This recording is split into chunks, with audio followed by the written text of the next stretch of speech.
नमस्कार बच्चों। आज का हमारा टॉपिक है अपरदन चक्र की संकल्पना। पहले आप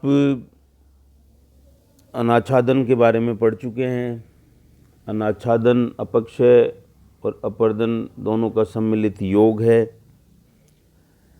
इसमें अपक्षय स्थैतिक प्रक्रिया है और अपरदन गतिशील प्रक्रिया है। अपरदन के मुख्य 5 कारक हैं जिनके द्वारा अपरदन धरातल पर संपन्न होता है। इसमें समुद्री लहरें, हिमानी, जल, वायु और भूमिगत जल ये कारक हैं। ये सभी धरातल पर होने वाली विभिन्न उच्चावचों को या धरातल पर दिखाई देने वाले उच्चावचों को यह अन्य स्थल रूपों में परिवर्तित कर देते हैं। सर्वप्रथम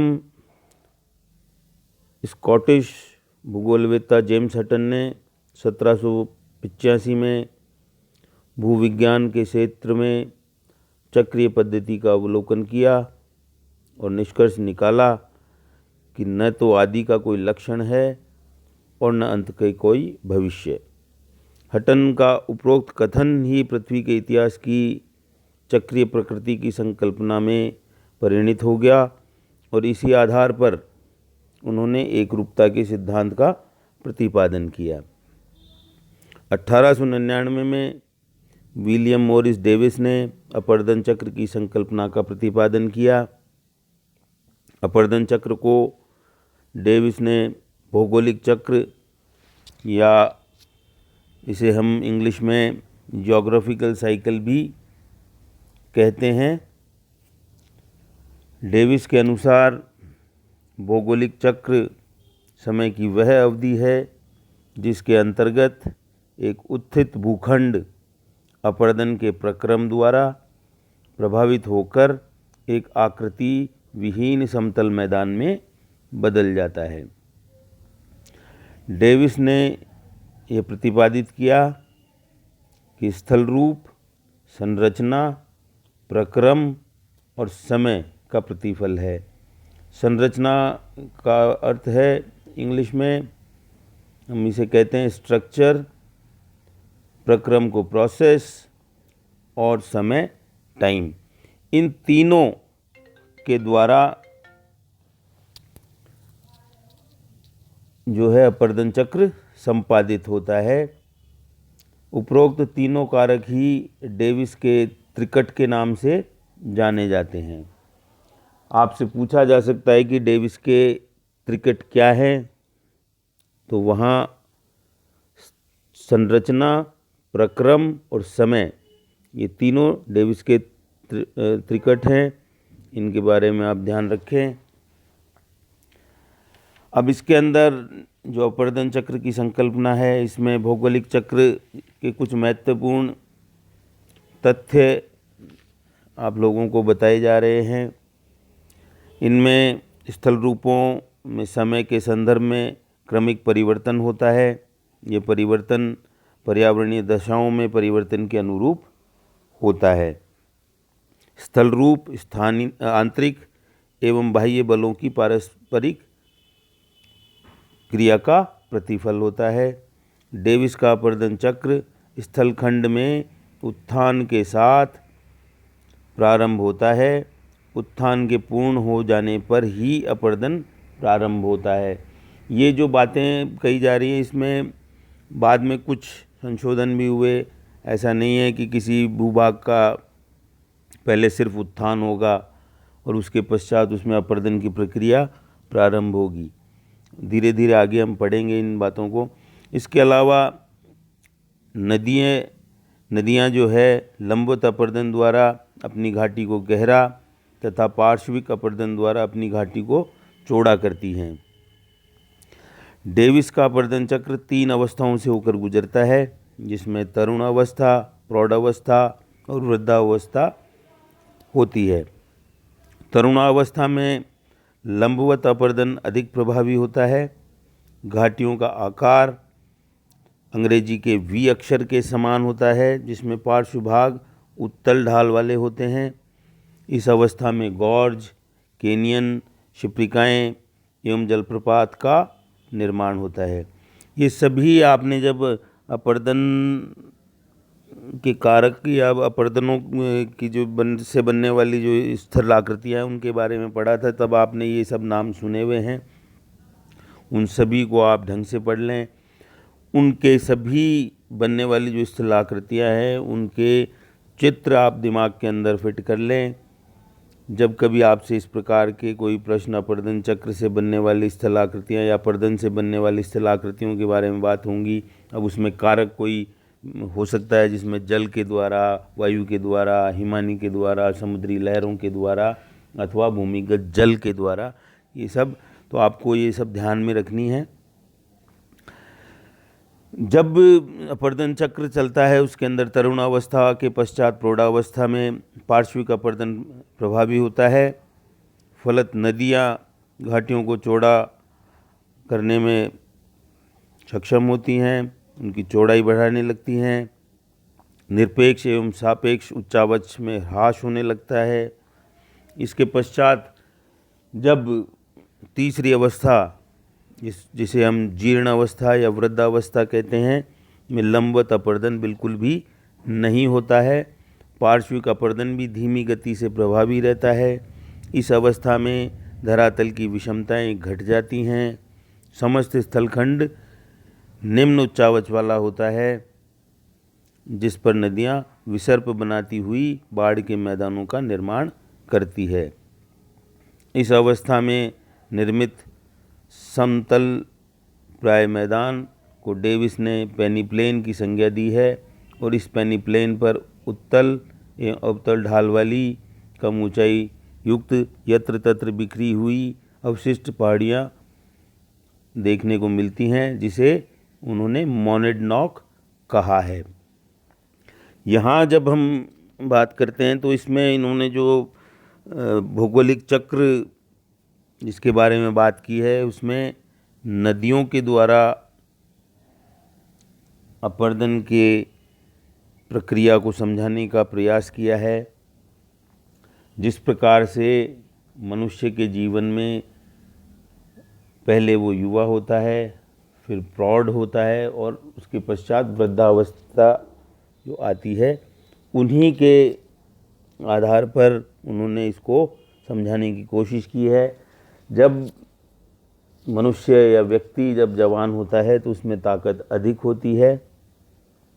उस ताकत के आधार पर वो विभिन्न कार्य करने में सक्षम होता है।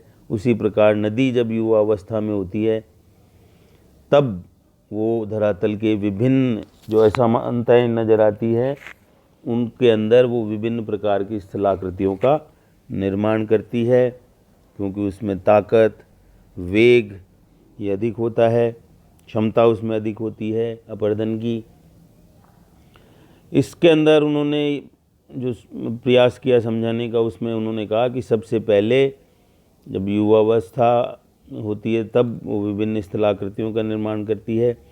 इसमें उनका कहना यह है कि कोई भी स्थल भाग जो है जब उसका उत्थान प्रारंभ होता है तो वो प्रक्रिया सबसे पहले उत्थान की ही प्रक्रिया चलती रहती है। उसमें निरंतर उस भूभाग के अंदर उत्थान होता है। जब उत्थान समाप्त हो जाता है उसके पश्चात वहाँ पर अपर्दन की प्रक्रिया प्रारंभ होती है और अपर्दन करते करते वो धीरे धीरे उस स्थल रूप का बिल्कुल अपर्दन करके एक समप्राय मैदान के रूप में, जिसे उन्होंने पेनीप्लेन कहा है, वो बचता है। और कुछ जो भाग वहाँ पे उन क्षेत्रों के अंदर कुछ कठोर होते हैं वो बच जाते हैं उस अपर्दन से और उन्हें मोनेडनॉक कहा है। इस प्रकार से एक संकल्पना अपर्दन चक्र की WM डेविस ने दी। साथ ही साथ दूसरा नाम अपर्दन चक्र की संकल्पना में पैंक का आता है। उन्होंने कुछ अलग प्रकार से इसको समझाने की कोशिश की है। जर्मन विद्वान पैंक ने डेविस की विचारधारा को गलत, निरुद्देश्य एवं असंगत बताते हुए अपर्दन चक्र संबंधी विभिन्न विचार प्रस्तुत किए। उन्होंने उत्थान और अपर्दन की प्रक्रिया को साथ साथ माना है, और ये सच भी है कि कोई भी भूभाग जो है जब उत्थान होगा उसी के साथ में अपर्दन की प्रक्रिया भी प्रारंभ हो जाती है। उन्होंने उत्थान और अपर्दन क्रिया को साथ साथ सक्रिय माना है एवं अपर्दन चक्र को उत्थान एवं निम्नीकरण की दर एवं दोनों के आपसी संबंधों की प्रावस्था का योग बताया है। उन्होंने डेविस से भिन्न निम्नावलियों का प्रयोग किया और अवस्था की द्योतक नहीं अपितु स्थल रूपों के विकास की भिन्नता को द्योतक बताया है। इसमें उन्होंने आफस्ती जिंडे इंटिवेक्लुंग, क्लिफ फार्मिंग इंटिवेक्लुंग, आफस्ती जिंडे इंटिवेक्लुंग नामक या इस प्रकार के शब्दों का प्रयोग किया। इसमें उत्थान ह्रासोन्मुख अर्थात मंद होता है। पैंक ने भूखंड के उत्थान के साथ ही अपर्दन की प्रक्रिया को माना। कुछ समय बाद उत्थान समाप्त होता है किंतु अपर्दन जारी रहता है। डेविस के विपरीत पैंक ने अपर्दन चक्र का आरंभ समान संरचना वाले फैलते हुए गुंबद पर माना है, जिसके ऊपर उत्थान की प्रक्रिया विभिन्न दर से होती है।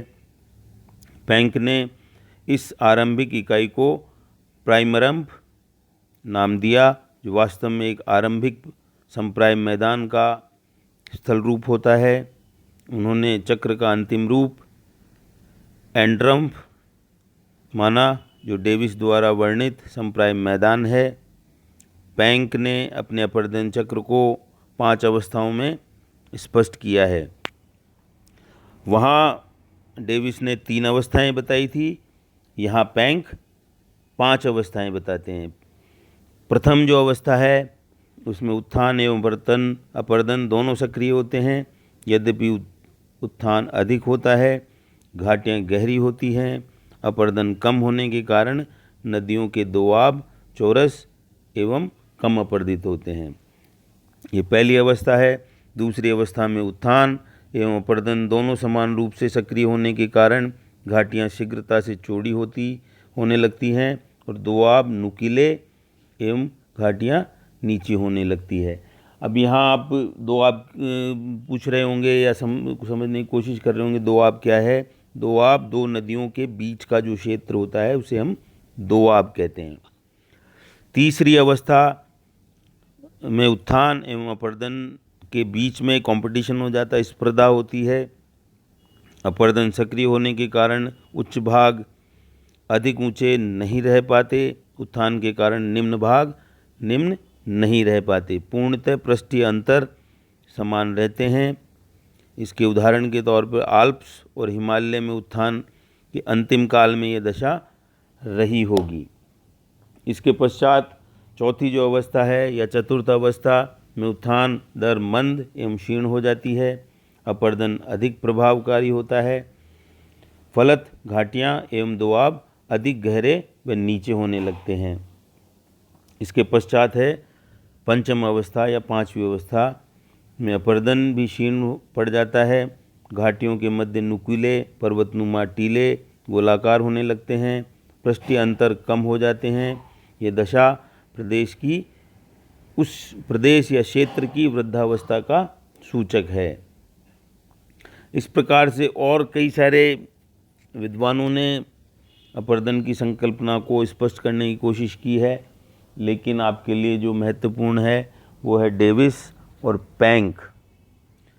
इसके पश्चात जिन लोगों ने दिया उनको भी आपको उनका अध्ययन करना है, पढ़ना है। समझना है कि किस प्रकार से किसी भी भूखंड के ऊपर जब अपरदन चक्र प्रारंभ होता है, और चक्र का अर्थ यही होता है कि जो अवस्था जहाँ से प्रारंभ होती है उसी के ऊपर वापस वो चलते हुए विभिन्न प्रक्रमों से गुजरते हुए उस संरचना को पुनः उसी रूप के अंदर एक समय पश्चात वापस उसी रूप में वो बना देते हैं। इस प्रकार से इस संरचना को, इसके साथ साथ आपको हमेशा ध्यान में रखना है कि जो 5 कारक हैं अपरदन के, उनके द्वारा किस प्रकार की स्थलाकृतियों का निर्माण होता है, किस प्रकार की उनकी संरचना होती है, वो आपको ध्यान में रखना है।